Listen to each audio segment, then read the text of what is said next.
I'm Elizabeth, though most people call me Liz or Lizzie. A few call me Betty, but I've never liked that one much.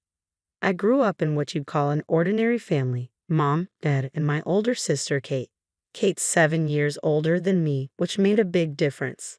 From as early as I can remember, our house was practically a shrine to Kate. Every wall was covered with photos of her first smile, her first steps, or her scribbled masterpieces that mom and dad treated like fine art. I was there too, but just kind of there. I got used to it, wearing Kate's hand-me-downs, playing with her old toys. It wasn't ideal, but I didn't know anything else. I learned to stay quiet and go with the flow. As time went on, the pattern held steady. Kate got new clothes. I got her old ones. She received the latest toys. I played with what she'd outgrown. But I never complained. I just existed. When I reached high school, Kate had already moved out for college on a scholarship. I thought maybe, with her gone, my parents would notice me more. But no, it was still all about Kate, her college adventures, her new boyfriend, her bright future. Then one Sunday she burst in, grinning from ear to ear. "Mom, Dad, I'm getting married," she announced, as if she'd just won an award. Mom burst into tears of joy, and Dad whooped with excitement. I just sat there, wondering if anyone realized I was in the room. Kate turned to me, her eyes sparkling. "Lizzie, you'll be my bridesmaid, right?" I forced a smile and nodded. "Sure, Kate, congratulations." As everyone hugged and laughed, I slipped out of the room. No one noticed. They never did. Kate's wedding turned into a huge production. One night, I overheard Mom and Dad whispering in the kitchen. "We'll have to take out a loan," Dad said, sounding worn. "I know," Mom sighed, "but it's Kate's big day. We can't let her down." My stomach twisted. They were going into debt for her wedding. I wanted to point out how absurd this was, but I knew better. My opinions didn't hold much weight here. The wedding was lavish, with Kate looking like a princess and my parents beaming with pride. I stood in my bridesmaid dress, feeling invisible as always. Then, after her honeymoon, Kate dropped another bombshell. "I've decided to be a housewife," she announced at Sunday dinner. "Jack makes enough for both of us." I watched my parents try to hide their concern behind forced smiles. "That's wonderful, sweetheart," Mom said, "if it makes you happy." I wanted to scream. They'd taken on debt for her wedding, and now she wasn't even going to work. But as usual, I kept quiet. Soon enough, Kate was pregnant, with twins. Mom and Dad were overjoyed, spending every free moment doting on Kate and preparing for the babies. Then came the next idea. "We should help them buy a house," Mom suggested one night. "They'll need the space with 2 babies." Dad nodded. "We could make a down payment on that nice place nearby." I couldn't stay silent anymore. "Are you serious?" I blurted out. "You're already in debt from the wedding, and now you want to buy them a house." They looked at me, almost surprised, like they'd forgotten I was there. "Elizabeth," Mom said, her tone sharp, "this is what family does. We help each other." The twins were born a few months later, 2 little boys, as adorable as could be. Mom and Dad spent every moment at Kate's new house, cooing over the babies. Meanwhile, I was finishing high school, thinking about college, but wondering how I'd pay for it. Finally, one night, I worked up the courage to ask, "Mom, Dad, I'd been looking at colleges." "That's nice, dear," Mom said, not glancing up from the photo album she was making of the twins. I took a deep breath. I was wondering, could you help me with tuition? They exchanged that look, the one that meant they'd rather discuss anything else. Dad cleared his throat. "Well, sweetie, we'd love to, but with the loan for Kate's wedding and helping with the house, we can cover half," Mom interrupted, as if that was generous.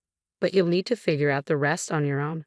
I felt like I'd been punched. Half. After everything they'd done for Kate, half was all they could offer me. But I knew it was pointless to argue. "Okay," I said softly, "thanks." As I turned to walk back to my room, I heard them resume chatting about the twins' latest adorable antics. Closing my door, I leaned against it and for the first time in years let myself cry. I ended up enrolling in the local community college, not my dream, but the only option I could afford. To cover the gap, I took a part-time job at a nearby diner. Balancing classes and waiting tables was exhausting. Most nights, I came home dead on my feet, dreaming only of collapsing into bed. But even that small comfort was often snatched away. It started one Friday evening. I'd just finished a grueling shift and was looking forward to face-planting into my pillow when I walked in to find Kate in the living room, the twins crawling around her feet. "Oh, Lizzie," she exclaimed. "Thank God you're here. I'm at my wits' end with these two. Can you watch them for a bit? Jack and I haven't had a date night in ages." Before I could respond, she'd slipped out the door, leaving me with two screaming toddlers. "What the hell?" I muttered, staring down at my nephews. Don't get me wrong, I love the little terrors, but this wasn't what I'd signed up for. Mom wandered in from the kitchen. "Your sister's exhausted, honey. This is what family does. Besides, it'll be good practice for when you have your own kids." Kids? I was barely keeping my head above water as it was. This became the new normal. Every weekend, without fail, Kate would drop off the twins and vanish. Sometimes for errands, other times to grab dinner or catch a movie with Jack. And every weekend, I ended up as the unasked babysitter. One Saturday, after a week from hell with midterms, I had enough. Kate had just breezed out the door, leaving the twins mid-tantrum. I turned to Mom and Dad, my voice shaky. "This isn't fair. I'm exhausted. I work, I study, and now I'm expected to give up my weekends too." Dad didn't even look up from his newspaper. "Lizzie, your sister needs the help. You should be glad to do it." "But what about what I need?" I protested. "I'm running myself ragged here." Mom sighed. "Elizabeth, don't be selfish. Kate has two kids. You don't know how hard that is." I gave up. It was clear they weren't going to listen. So I resigned myself to my new reality. Classes during the week, work in the evenings, and unpaid babysitting on weekends. A personal life? That was a joke. The closest thing I had to a social life was small talk with customers at the diner. Dates? Forget it. Between work, school, and watching the twins, I barely had time to shower, let alone meet someone. I was at my breaking point. The constant juggling of school, work, and forced babysitting left me drained, physically, mentally, and emotionally. I needed a real break, a genuine escape from everything and everyone. So one evening, I made an announcement. "Mom, Dad, I'm taking a few days off and going to the beach." The response surprised me. For once, they actually seemed supportive. "That's wonderful, Lizzie," Mom said, looking genuinely happy. "Where are you staying?" I told them about a modest motel I'd found online right by the ocean. Nothing fancy, but it was all I could afford. Dad nodded approvingly. "Good for you, kiddo. You deserve a break." I nearly did a double take. Were they actually acknowledging my need for rest? The day finally arrived. I packed my bag, hopped on a bus, and felt the weight lifting from my shoulders with every mile that passed. When I arrived at the coast, I could hardly believe my luck. The motel was small and a bit rundown, but the view of the ocean was breathtaking. I dropped my bag in the room and headed straight for the beach, inhaling the salty air. For the first time in months, I felt like I could truly breathe. I treated myself to lunch at a little seaside cafe, savoring each bite. No screaming kids, no assignments, no customers. Just me, my thoughts, and the calming sound of the waves. As the sun began to set, I returned to the motel, ready for a night of peaceful solitude. But as I approached my room, I heard familiar voices. "Surprise, Lizzie." I froze. There, outside the room next to mine, were Mom and Kate, with the twins running in circles around them. "What? What are you doing here?" I stammered, my heart sinking. "We couldn't let you be all alone on vacation," Mom chirped. "We thought we'd surprise you. We're right next door." They'd booked one of the nicer rooms, I noticed, while I was in the budget option. Before I could fully process what was happening, Kate was already pushing the twins toward me. "The boys have been dying to see the ocean. You don't mind watching them for a bit, do you? I want to take a walk on the beach. And I need to run to the store," Mom added. "We'll be back soon." Just like that, they disappeared, leaving me with two hyperactive 3-year-olds tugging at my hands. What followed was nothing short of chaos. The twins tore through my tiny room like miniature tornadoes, ripping curtains, breaking glasses, and somehow managing to clog the toilet with apples. I ended up shelling out money I didn't have for repairs and to call a plumber. By the end of the weekend, I was more exhausted than ever. The final straw came when Kate, oblivious, sighed and complained about how tired she was from all the traveling. I finally lost it. The argument that erupted was epic. I yelled, Mom cried, Kate sulked, and the twins screamed in the background. That night, I packed my bags, determined to leave, and caught the first bus home in the morning. As the coastline slipped away, a shift happened inside me. This couldn't go on. Something had to change. When I dragged myself through the front door, exhaustion heavy on my shoulders, Dad barely looked up from the TV. I trudged to my room. mind swirling with emotions and vague plans. By morning, I knew what I had to do. I was halfway through packing when I heard the front door slam. Elizabeth, where are you? Mom's voice rang through the house, sharp and irritated. She stormed into my room, face flushed with anger. I can't believe you just left us there. Do you know how hard it was to manage the twins on our own? I bit back the urge to remind her that I'd been managing the twins alone countless times before. Instead, I just kept packing. Mom's eyes narrowed. What are you doing? I'm leaving, I replied, voice steady. I'm moving out. I need my own life. Their reactions were swift and predictable. How could you be so selfish? Mom cried. After everything we've done for you. Dad's face went red. You ungrateful girl. Have you thought about your sister? Who's going to help her with the twins? Something snapped inside me. My sister. What about me? When has anyone in this family ever thought about what I need? Mom gasped, and I continued. Kate has a husband. Let him help with the kids. I need to focus on my own life.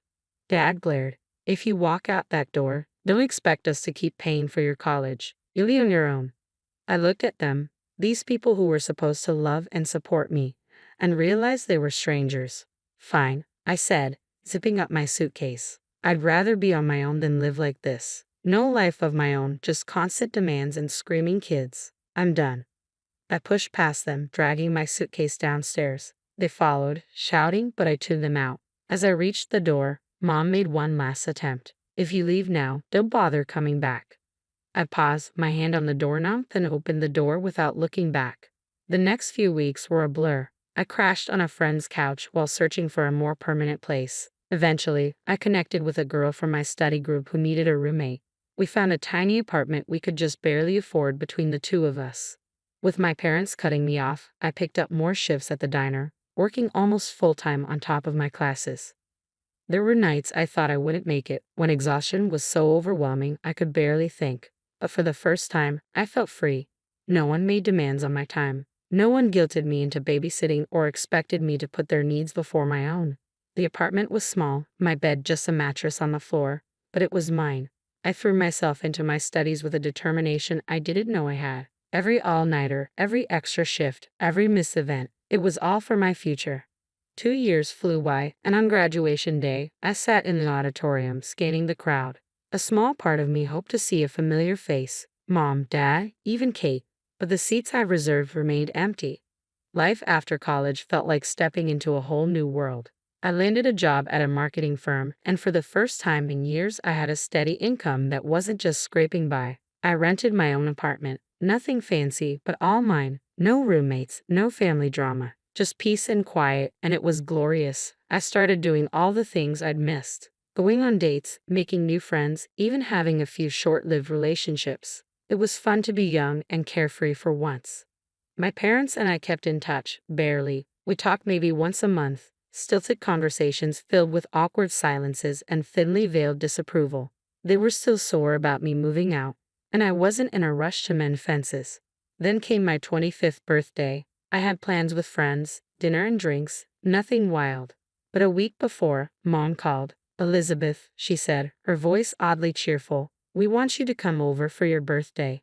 The whole family will be there. Against my better judgment, I agreed. Walking into my parents' house was like stepping back in time. Kate and her husband were there, the twins, now 7, running around like little tornadoes, aunts, uncles, and cousins mingling and smiling. Happy birthday, Lizzie, they chorused as I walked in. I put on a smile, accepting the hugs and well wishes. Then Mom handed me an envelope with a flourish. This is from all of us, she said, beaming. As I opened the envelope, my stomach sank. Inside was a ticket to a beach resort. We're all going, Dad announced proudly. A big family vacation. We've paid for everything. I froze. A family vacation, with the twins. It was my ruined beach trip all over again. I opened my mouth to refuse, but Mom squeezed my arm, whispering harshly, don't you dare make a scene. Not in front of everyone. So, I forced a smile and thanked them, all while screaming internally. The party wound down, relatives trickled out, and finally, it was just us. Me, Mom, Dad, Kate, and her family. I couldn't hold it in any longer. I'm not going, I said flatly. What? Kate gasped. But it's a family trip. Exactly, I replied. And I'm not interested in spending my vacation babysitting your kids again. Kate burst into tears. You don't love us at all, do you? You don't care about your nephews. I care about them just fine, I snapped. But if I wanted kids, I'd have my own. The argument went in circles. Mom called me ungrateful, Dad looked disappointed, and Kate kept crying, all trying to guilt and pressure me into giving in. Finally, exhausted, I said, Fine, I'll go. They all looked relieved, like they'd won some great victory, but they had no idea what I had in mind. The day of departure arrived, and I found myself at the airport surrounded by my overly cheerful family. Kate and her husband were practically bouncing with excitement, already making plans for all the alone time they'd have while I watched the twins. You'll have so much fun with Aunt Lizzie, Kate told the boys, winking at me. She'll take you to the beach, build sandcastles, maybe even go snorkeling. As we approached the check-in counter, I made my move. Oh, I need to use the restroom, I said, feigning discomfort. You guys go ahead and check in. I'll meet you at the gate.